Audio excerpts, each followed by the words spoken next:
On Zoom, I've got Matthew McDill. He's the Executive Director of North Carolina for Home Education. I got to tell you something.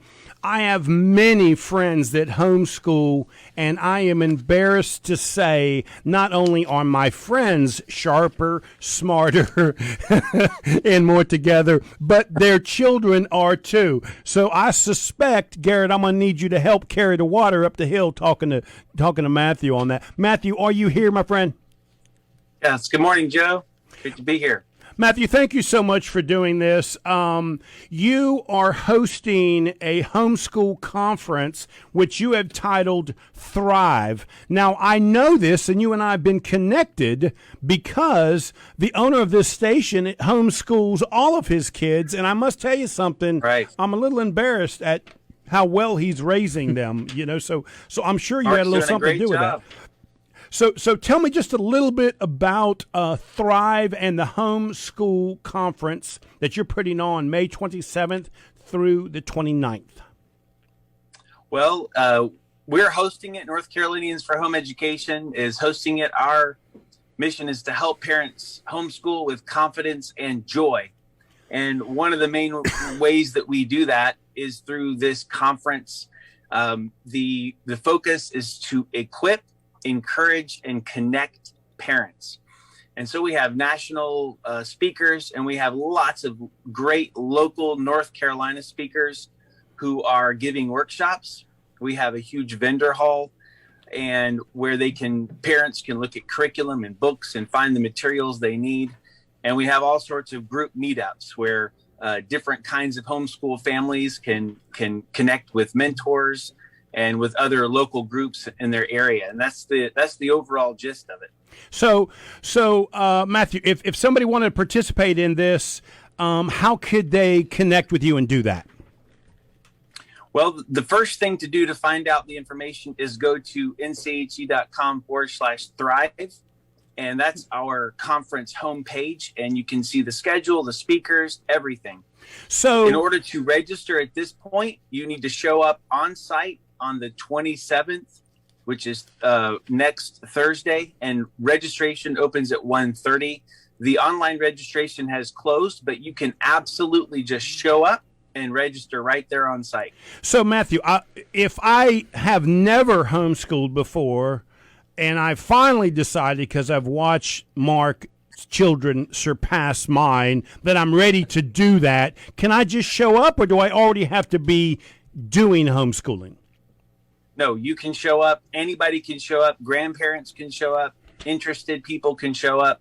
People who haven't even decided to homeschool and they just want to learn more. They want to find people who know what to do and how to do it and make an informed decision. They can show up too. And this is the place to get the information you need, especially in the context of North Carolina, because we can explain the homeschool law in North Carolina, all the requirements, and how to select your curriculum, how to take all the first steps, how to open your homeschool with the Division of Non-Public Education, everything you need to get started. And I can't help, buddy, but notice this is a live convention center in Winston-Salem get-together. I can't help but notice that. It kind of says something about you guys, that you are comfortable and confident and trust the people within your organization. Absolutely. We tried to have it last year, and of course we couldn't. And people have been trying to convince us to go online, and that's fine. But to be honest, we don't think you can replace the in-person connection of hearing a live speaker and touching and seeing that curriculum and meeting people who are doing the same thing you are. And so we love the freedom. Now with the most recent lifting of restrictions, that we'll be able to be mask not required but recommended, and no social distancing and all the stuff. We're going to be able to just have a very normal feeling conference, and we're really excited about that. Yeah, so it seems like the homeschooling, especially in the last few years, especially over the last decade, has become a real trend. I know when I was growing up, it wasn't as prevalent as it is now, at least the idea of parents considering it as an option. So with you having as much interaction as you probably do with different parents, what seems to be the common denominator? Why are people wanting to transition so much? Matthew, be careful because you might have a new client right here. There you go. I might enroll myself back into school. That's right. Well, homeschool was growing very fast before COVID. But as you know, in 2020, homeschool exploded. In fact, the 2020 census and other data is showing that the number of homeschool families has doubled in 2020. Wow. And so the reasons are fairly normal historically, in the sense that a lot of people are not satisfied with the academic quality in public school. A lot of parents are not satisfied with the content. In other words, they feel like the public school is teaching content that is contrary to their worldview and to what it is they want to teach their kids.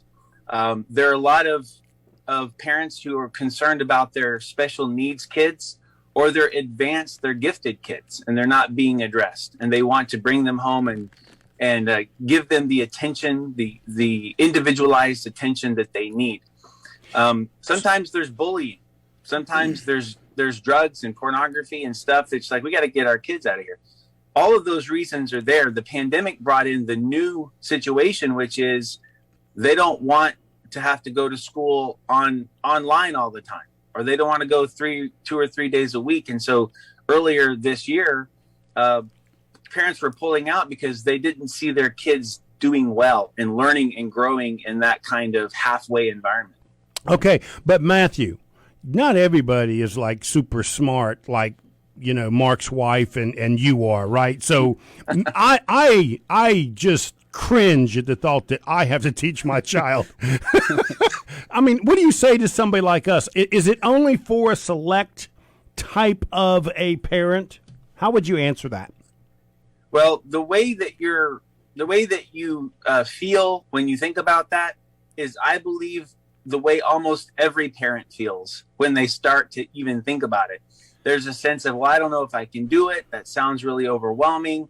Do I really have to be with my kids all day? And those are definite struggles.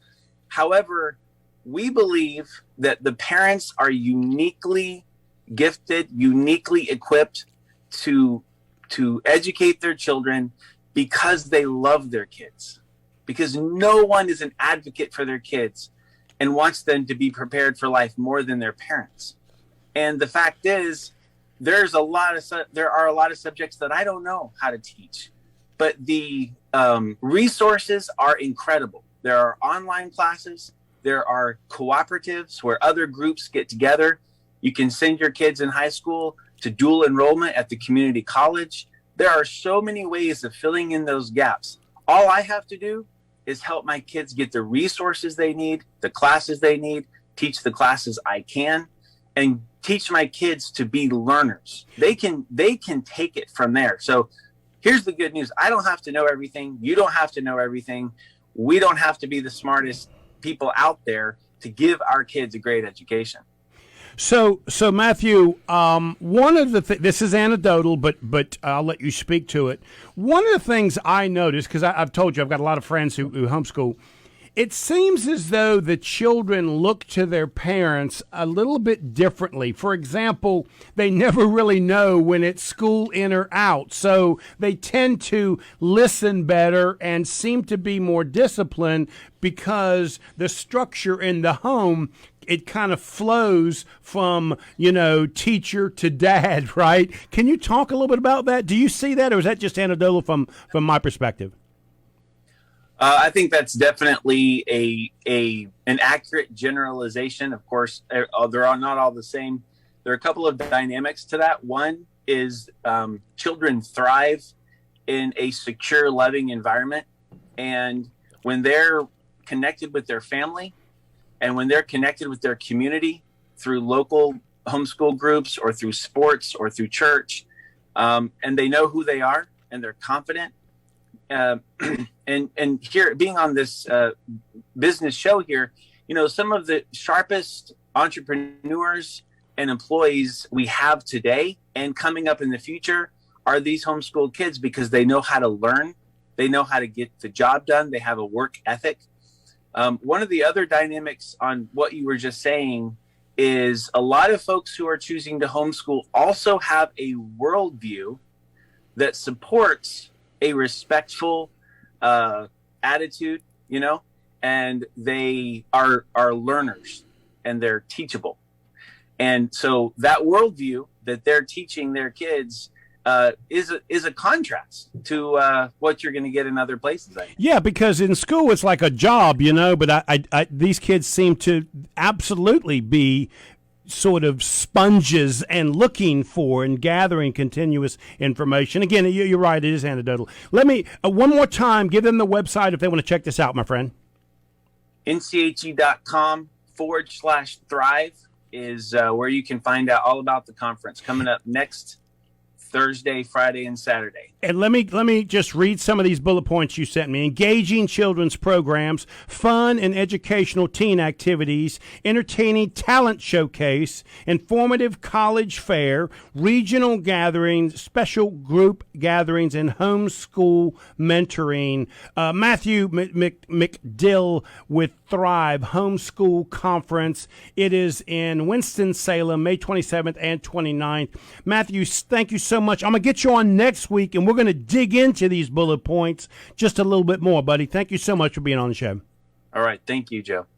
And you are listening to Local Biz Now. I am Joe Vagnone. If it's Friday morning, your business matters. Garrett, I almost had to have you do that exit, man. I'm going to mess that up. I thought I was going to get to step up. We'll be right back.